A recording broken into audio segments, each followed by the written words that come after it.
हरे कृष्ण गो हरे मुरारी, हे नाथ नारायण वासुदेवा। श्रीमन नारायण नारायण नारायण, भजमन नारायण नारायण नारायण। गोविंद मेरो है, अरे गोपाल मेरो है, श्री बाके बिहारी नंदलाल मेरो है। बाके बिहारी जय हो तुम्हारी, बाके बिहारी जय हो तुम्हारी। श्रीमन नारायण नारायण नारायण, अरे भजमन नारायण नारायण नारायण। आज हम 10वें स्कंद का 26वां अध्याय और 27वां और 28वां 3 अध्याय पढ़ेंगे। नंद बाबा से गोपों की श्री कृष्ण के प्रभाव के विषय में बातचीत। श्री सुखदेव जी कहते हैं, परीक्षित, ब्रज के गोप भगवान श्री कृष्ण के ऐसे अलौकिक कर्म देखकर बड़े आश्चर्य में पड़ गए। अब उनको याद आ गया जो गार्गी मुनि ने उनको बताया था इनके बारे में, इनका प्रभाव। तो इनको मालूम पड़ गई कि इनका बहुत बड़ा प्रभाव है। उन्हें भगवान की अनंत शक्ति का तो पता था नहीं, पर वे इकट्ठे होकर आपस में इस प्रकार कहने लगे, इस बालक के ये कर्म बड़े अलौकिक हैं। इसका हमारे जैसे गंवार ग्रामीणों में जन्म लेना तो इसके लिए बड़ी निंदा की बात है। यह भला कैसे उचित हो सकता है। गजराज कोई कमल उखाड़कर इसे ऊपर उठा ले और धारण करे, वैसे ही इस नन्हे से 7 वर्ष के बालक ने एक ही हाथ से गिरिराज पर्वत गोवर्धन को उखाड़ लिया और खेल खेल में 7 दिनों तक एक उंगली पर उठाए रखा। यह साधारण मनुष्य के लिए भला कैसे संभव है। साधारण मनुष्य तो उठा नहीं सकता, कोई ना कोई देवता होगा। यह साधारण मनुष्य के लिए तो भला कैसे संभव है। जब ये नन्हा सा बच्चा था उस समय बड़ी भयंकर राक्षसी पूतना आई और इसे आंख बंद किए ही इसका स्तनपान तो पिया ही, उसके प्राण भी हर डाले, प्राण भी ले लिए। ठीक वैसे ही जैसे काल शरीर की आयु को निगल जाता है। जिस समय यह केवल 3 महीने का था और छकड़े के नीचे सोकर रो रहा था, उस समय रोते रोते इसने ऐसा पाँव उछाला कि उसकी ठोकर से वह बड़ा भारी छकड़ा उलटकर गिर ही पड़ा। उस समय तो यह 1 ही वर्ष का था। तो उनकी क्रिया विधि पर अब विचार कर रहे हैं। पहाड़ उठाने के बाद तो गोवर्धन पर्वत को उठा लिया ना। जब दैत्य बवंडर के रूप में इसे बैठे बैठे आकाश में उड़ा ले गया, तब सब जानते ही हो कि इसने उस तृणा व्रत का दैत्य को गला घोंटकर मार डाला। उस दिन की बात तो सभी जानते हैं। और माखन चोरी करने पर यशोदा रानी ने इसे ऊखल से बांध दिया। ऊखल से बांध दिया था और यह घुटनों के बल बेकैया खींचते खींचते उन दोनों विशाल अर्जुन के वृक्षों को बीच में से निकल गया और उन्हें उखाड़ ही डाला। तो यह सब ग्वालवाल और बलराम जी के साथ बछड़ों को चराने के लिए वन में गया हुआ था। उस समय इसकी मार डालने की एक दैत्य बगुले के रूप में आया, जो अब तक कहानी कही है कृष्ण की, तो उसे अब तक शॉर्ट रूप में बता रहे हैं, सुन लो। और इसने दोनों हाथों से उसके दोनों ठोर पकड़कर उसे तिनके की तरह चीर डाला। जिस समय उसको मार डालने की इच्छा से एक दैत्य बछड़े के रूप में बछड़ों को झुंड में घुस गया था, उस समय इसने उस दैत्य को खेल में मार डाला। उसे कैद के पेड़ों पर पटक कर पेड़ों को भी गिरा दिया। इसने बलराम जी के साथ मिलकर गधे के रूप में रहने वाला धेनुकासुर तथा उसका भाई बंधुओं को मार डाला। पके हुए फलों से पूर्ण तालवान की सबके लिए उपयोगी और मंगलमय बना दिया। और इसी बलशाली बलराम जी के द्वारा एक क्रूर प्रलंबासुर को भी मारवा डाला और दावानल से गऊओं और ग्वाल वालों को उबाल लिया। यमुना जल में रहने वाला कालिया नाग कितना विषैला था, परंतु इसने उसका भी मान मर्दन कर बलपूर्वक देह से निकाल दिया और यमुना जी का जल सदा के लिए विष रहित कर दिया, अमृत में बना दिया। नंद जी, हम यह भी देखते हैं कि तुम्हारे इस सांवले बालक पर हम सभी ब्रजवासियों का अनंत प्रेम है और इसका भी हम पर स्वाभाविक ही बहुत ही स्नेह है, प्यार है। क्या आप बतला सकते हैं इसका क्या कारण है? भला कहाँ तो यह 7 वर्ष का नन्हा सा बालक और कहाँ इतने बड़े गिरिराज पर्वत को 7 दिनों तक उठाए रखना ब्रजराज। इसी से तो हम तुम्हारे पुत्र के संबंध में हमें बड़ी शंका हो रही है। इतने काम कर लिए, अब शॉर्ट रूप में तुमको बता दिया, सारे काम किए भगवान ने। जो नंद बाबा ने कहा, अब सुनो, अपने अपने घर जाके नहीं बताइयो मजा गए। गोपो, तुम लोग सावधान होकर मेरी बात सुनो। मेरे बालक के विषय में तुम्हारी शंका दूर हो जाए। ये क्या है और कौन है? क्योंकि महिषी गर्ग ने इस बालक को देखकर इसके विषय में ऐसा ही कहा था मुझसे, जब उन्होंने चुपचाप करवाया था राजभिषेक, बालक का नामकरण कराया था ना नंद बाबा और यशोदा ने, दोनों का, बलराम और कृष्ण का, तब चुपचाप कराया था। कंस के भय से मार रहा था ना वो, इसलिए। तो तुम्हारा यह बालक प्रत्येक युग में शरीर ग्रहण करेगा, यूँ बताइए, हर युग में शरीर ग्रहण करता है और विभिन्न युगों में इसने श्वेत, रक्त और पीत, ये भिन्न भिन्न रंग के रंग स्वीकार किए पहने। हर बार जन्म लेते हैं जब किसी को, जब अब जो बता रहे हैं ये, तो इसलिए ज़्यादा खुल के नहीं बता रहे, बिन बताओ ना खुल के कि देवता है।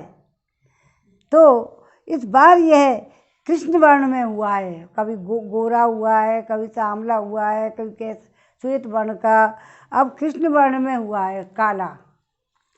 नंद जी, यह तुम्हारा पुत्र, ये संत थे गार्गी ऋषि, उनने बताया है। तो गर्ग ऋषि एक, तो ये भिन्न भिन्न रंग स्वीकार किए थे। इस बार यह कर्ण कृष्ण वर्ण हुआ है। नंद जी, यह तुम्हारा पुत्र पहले कहीं वसुदेव के घर में भी पैदा हुआ है। वसुदेव के घर में कौन थे कि अदिति देवताओं की माँ है और कश्यप ऋषि देवताओं के पिता हैं और दैत्यों के भी पिता हैं। तो वो ही दैत्य और अदिति, भगवान ने ही बताया, ये दोनों ही माँ बाप थे पहले जन्म में। और वामन अवतार लिया उसमें भी, और भी कई जन्म हुए, उसमें भगवान ने जन्म लिया है। ये माँ बाप कई 3 बार रह चुके हैं। वसुदेव के घर में भी पैदा हुआ था, इसलिए इस रहस्य को जानने वाले लोग इसका नाम श्रीमान वासुदेव है ऐसा कहते हैं। तुम्हारे पुत्र के गुण और कर्मों के अनुरूप और भी बहुत से नाम हैं, तो ये बहुत से रूप मैं तो उनका नामों को जानता हूँ, परंतु संसार के साधारण लोग नहीं जानते। यह तुम लोगों का परम कल्याण करेगा। समस्त गोप और गौओं को यह बहुत ही आनंदित करेगा। इसकी सहायता से तुम लोग बड़ी बड़ी विपत्तियों को बड़ी सुगमता से पार कर लोगे। अब ब्रजवासियों को बता रहे हैं को नंद बाबा। ब्रजराज, पूर्व काल में एक बार पृथ्वी में कोई राजा नहीं रह गया था। डाकुओं ने चारों ओर सज्जन पुरुषों की रक्षा की और इससे बल पाकर उन लोगों ने लुटेरों पर विजय प्राप्त की। नंद बाबा, जो तुम्हारे इस सांवले शिशु से प्रेम करते हैं वे बड़े भाग्यवान हैं। जैसे विष्णु भगवान के कर कमलों की छत्र छाया में रहने वाले देवताओं की असुर नहीं जीत सकते, वैसे ही इससे प्रेम करने वालों को भीतरी या बाहरी किसी भी प्रकार के शत्रु नहीं जीत सकते। नंदी जी चाहे जिस दृष्टि से देखें, गुण से, ऐश्वर्य से, सौंदर्य से, कीर्ति से, प्रभाव से तुम्हारा बालक स्वयं भगवान नारायण की ही समान है। इतना ही बताया। अतः इस बालक के अलौकिक कार्यों को देखकर आश्चर्य नहीं करना चाहिए। गोपी मुझे स्वयं गर्गाचार के आदेश देकर अपने घर चले गए। तब से मैं अलौकिक और परम सुखद कर्म करने वाले इस बालक को भगवान नारायण का ही अंश मानता हूँ। जब ब्रजवासियों ने नंद बाबा के मुख से गर्ग जी की यह बात सुनी तब उनका विस्मय जाता रहा, क्योंकि अब वे अमित तेजस्वी और श्री कृष्ण के प्रभाव को पूर्ण रूप से देख और सुन चुके थे। आनंद में भरकर उन्होंने नंद बाबा और श्री कृष्ण की भूरी भूरी प्रशंसा की। जिस समय अपना यज्ञ भंग हो जाने के कारण इंद्र क्रोध के मारे आग बबूला हो गए थे और मूसलाधार वर्षा करने लगे थे, उस समय वज्रपात, ओलों की बौछार, प्रचंड आंधी से स्त्री, पशु और ग्वाले अत्यंत पीड़ित हो गए थे।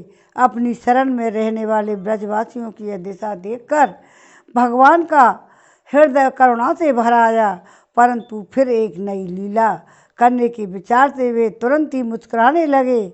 जैसे कोई नन्हा सा बालक, निर्बल बालक खेल ही खेल में बरसाती छत्ते का पुष्प उखाड़ ले, वैसे ही उन्होंने एक हाथ से गिरिराज गोवर्धन पर्वत को उखाड़ कर धारण कर लिया। बोल गिरिराज महाराज की जय।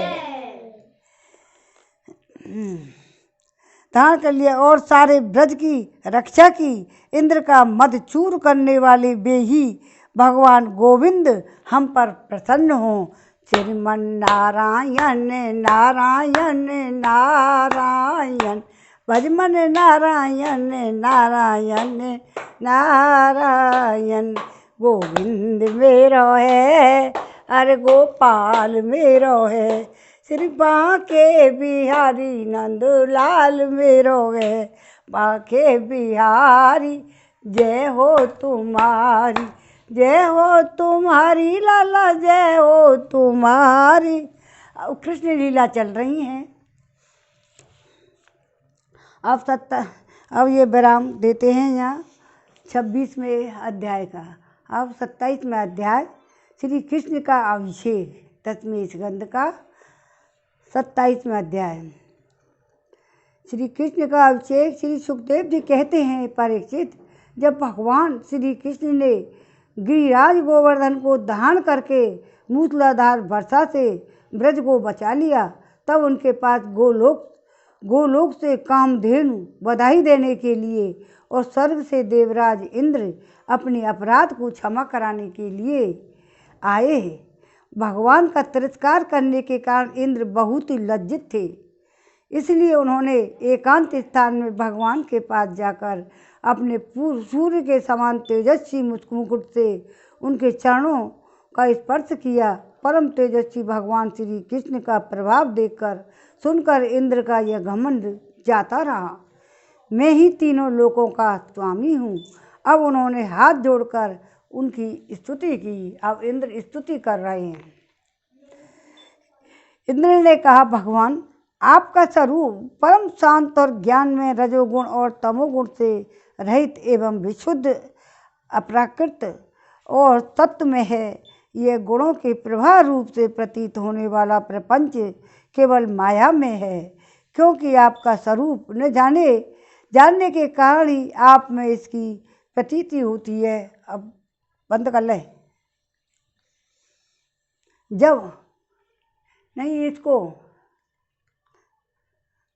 आपका संबंध अज्ञान और इसके कारण प्रतीत होने वाले देहादि से है ही नहीं, फिर उन देह आदि को प्राप्ति के कारण तथा उन्हीं से होने वाले लोभ, क्रोध और दोष तो आपस में हो ही कैसे सकते हैं।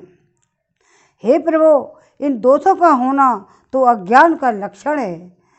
प्रभु, इन दोषों का होना तो अज्ञान का लक्षण है। इस प्रकार यद्यपि अज्ञान ही और उससे होने वाले जगत में से कोई आपस में कोई संबंध नहीं है, फिर भी धर्म की रक्षा और दुष्टों का दमन करने के लिए आप अवतार ग्रहण करते हैं।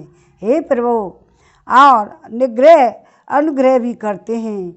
आप जगत के पिता, गुरु और स्वामी हैं।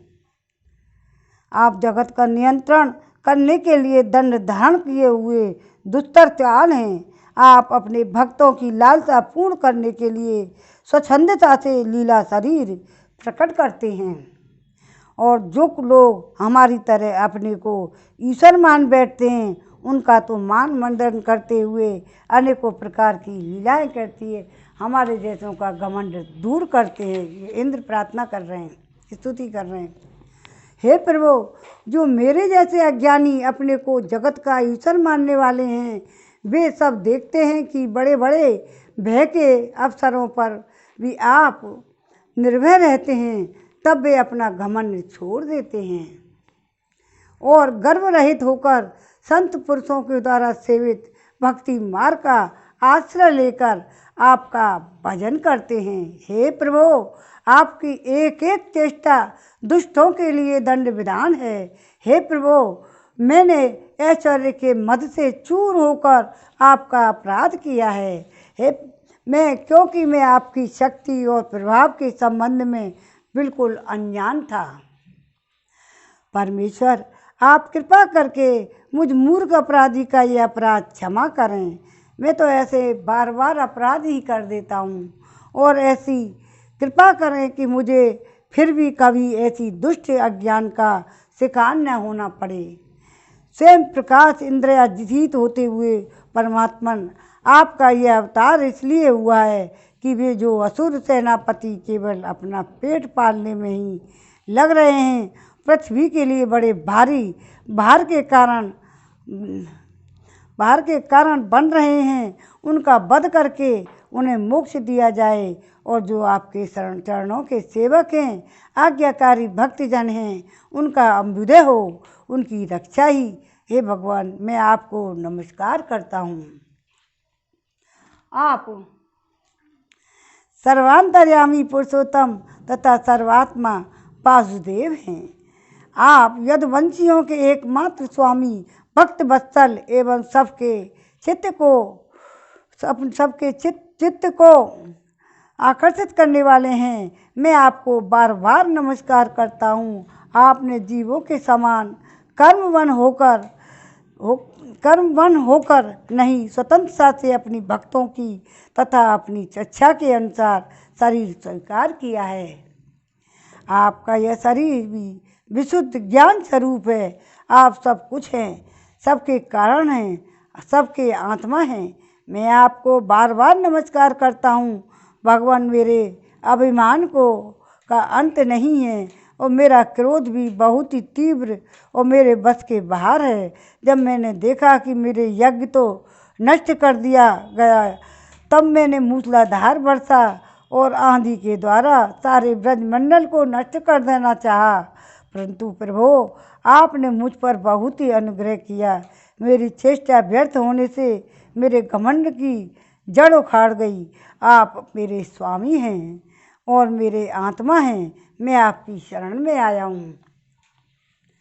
सुखदेव जी कहते हैं कि परीक्षित, जब देवराज इंद्र ने भगवान कृष्ण की इस प्रकार स्तुति की, तब उन्होंने हंसते हुए मेघ के समान गंभीर वाणी से इंद्र को संबोधन करके कहा, श्रीमन नारायण नारायण नारायण, भजमन नारायण नारायण नारायण।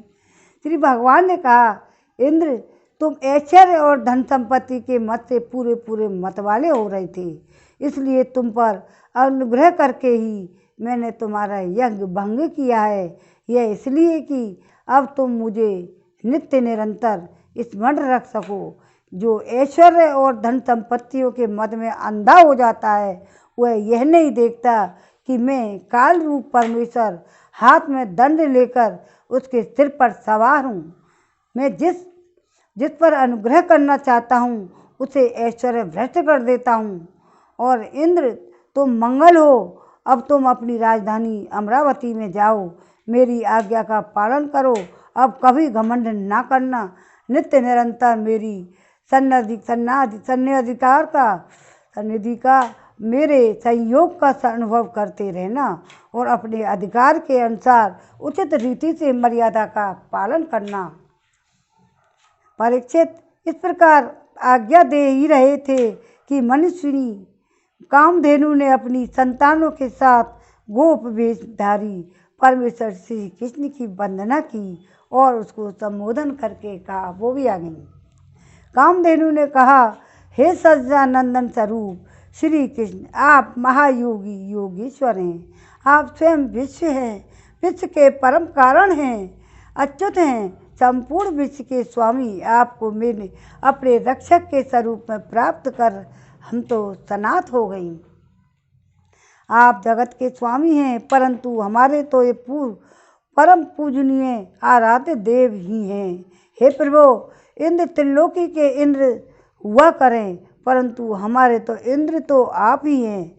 अतः आप ही गौ ब्राह्मण देवता और साधु जनों की रक्षा के लिए हमारे इंद्र बन जाइए। हम गौएं ब्रह्मा जी की प्रेरणा से आपको अपना इंद्र मानकर अभिषेक करेंगे। विश्वात्मन, आपने पृथ्वी का भार उतारने के लिए ये अवतार धारण किया है।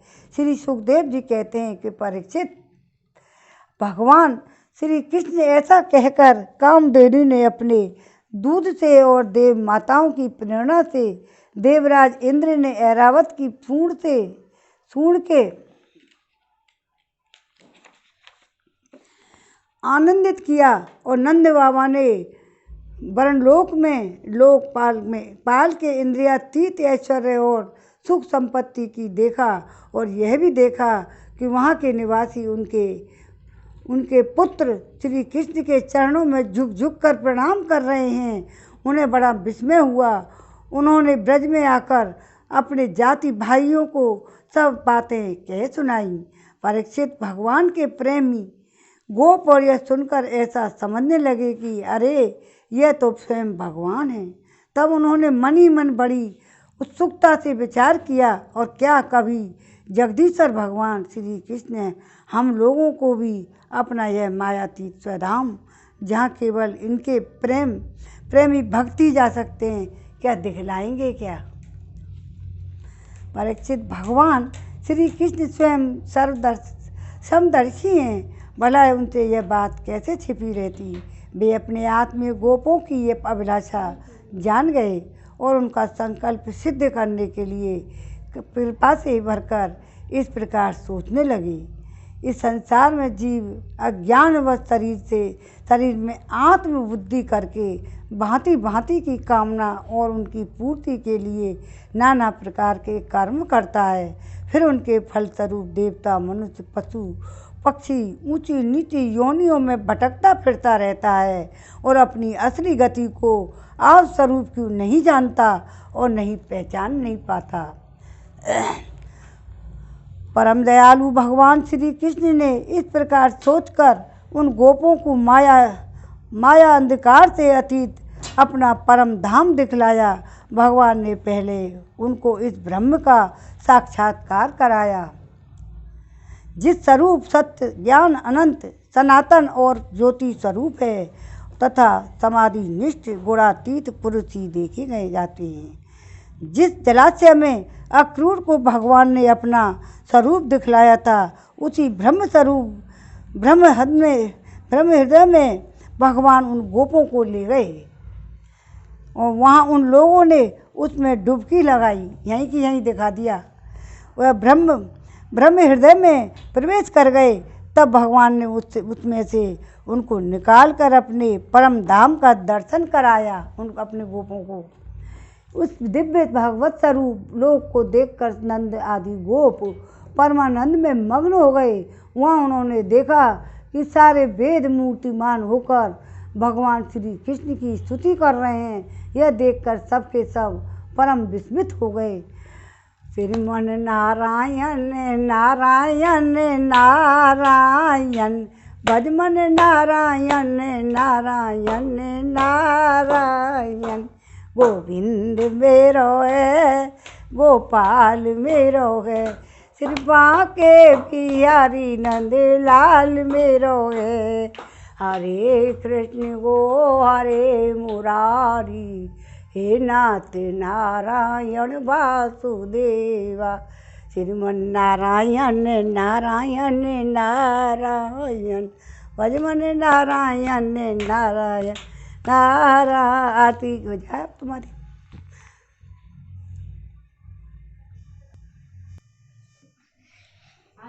आज मैं श्री भागवत भगवान जी की आरती गाने वाला हूँ।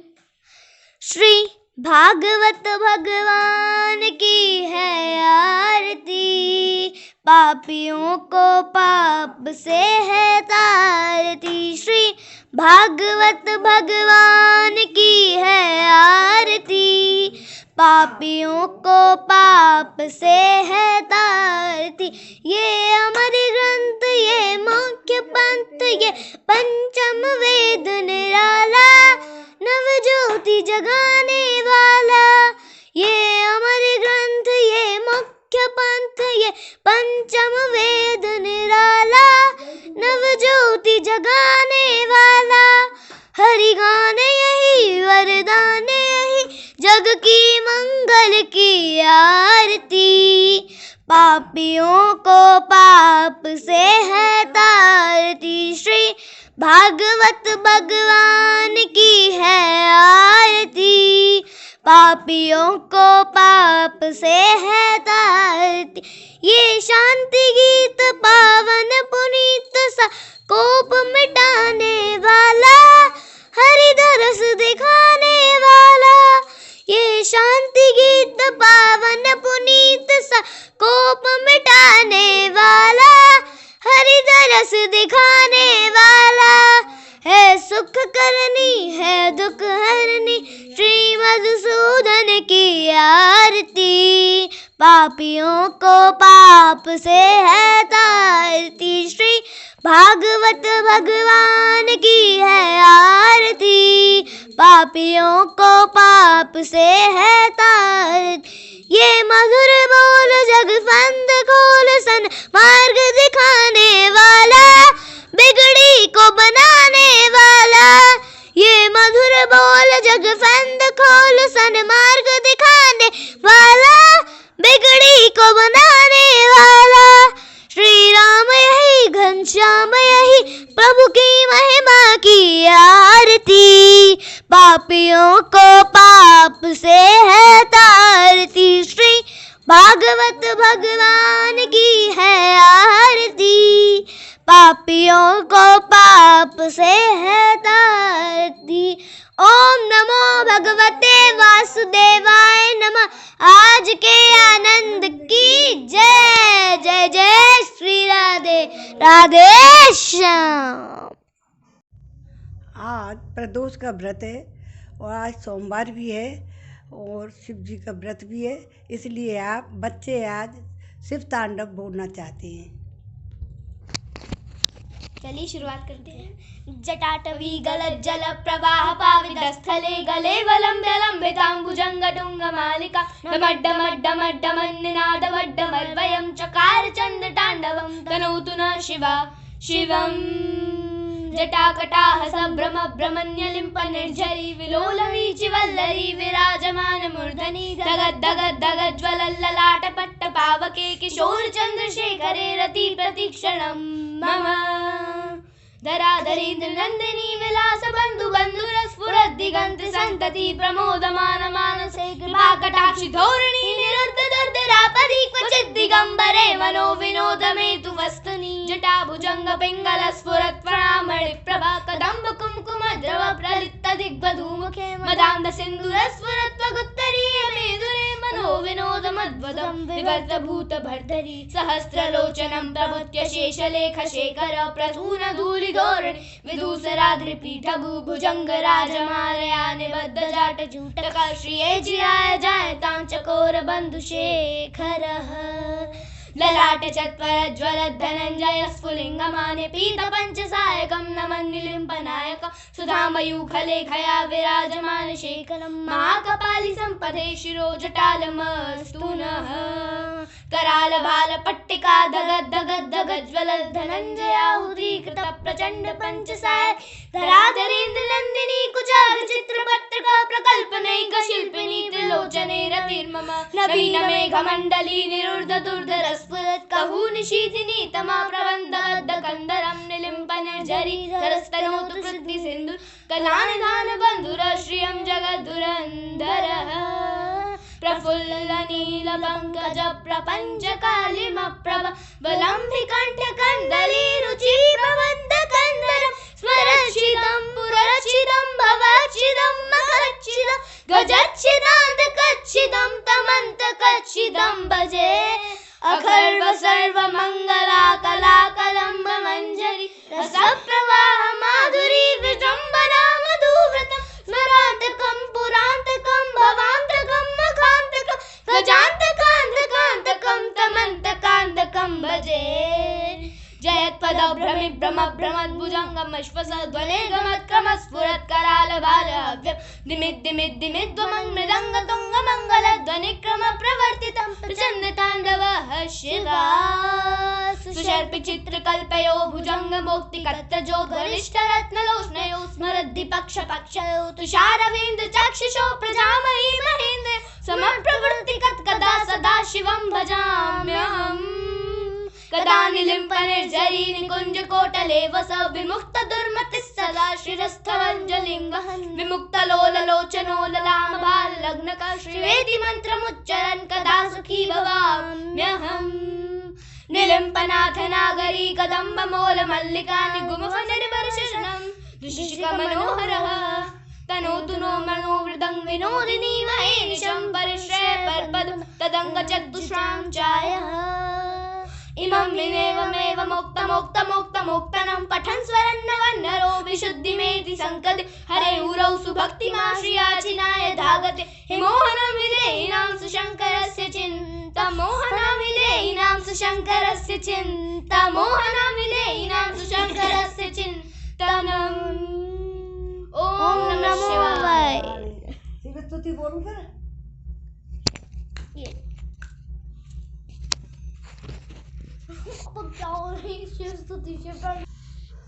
चलो शिव स्तुति बोलती हूँ। नमामि शमशान निर्माण रूपम विभुं व्यापकं ब्रह्मवेशरूपं निजं निर्गुणं निर्विकल्पं चिदाकाशमाकाशभजेयं निराकारवोकार मूलं तुर्यं गिरागौतीतिमीशं गिरीशं करालं महाकाल कालं गुणागारं संसारपारं तुषाराद्रिसंकाश गौरम गंभीरम मनोभूत कोट प्रभा शरीरम स्पृणोर कल्लो निचार गंगा लाज देलु बालिंदु कंठे भुजंगा चलत कुंडल प्रसन्नानम नीलकंठम दयालम मृगाधीश मृण्डमालम प्रियम शंकरम सर्वनाथ भजामि प्रचंडम प्रकटम प्रगल्लम परेशम अखंडम भानुकोटि प्रकाशम त्रिशूलम शूलपाणि भजेयम भवानीपति भाग्यम कलातीत कल्याण कल्पांतकारी सदा सज्जन दाता चिदानंद संदो मुआपारी प्रति प्रभो मंतारी नयावादुमानाति पादारि विंदम भजति लोके परेवा नाराणाम नाता सुखम शांति संताप नाशम प्रति प्रभो सुतासासम भूतादिवासम न जानामि योगम पूजने न जानम योगम पूजा न थ्योम शिव्यम जरा दुखोदापानि शंभो। ओम नमः शिवाय ओम नमः शिवाय ओम नमः शिवाय ओम नमः शिवाय ओम नमः शिवाय।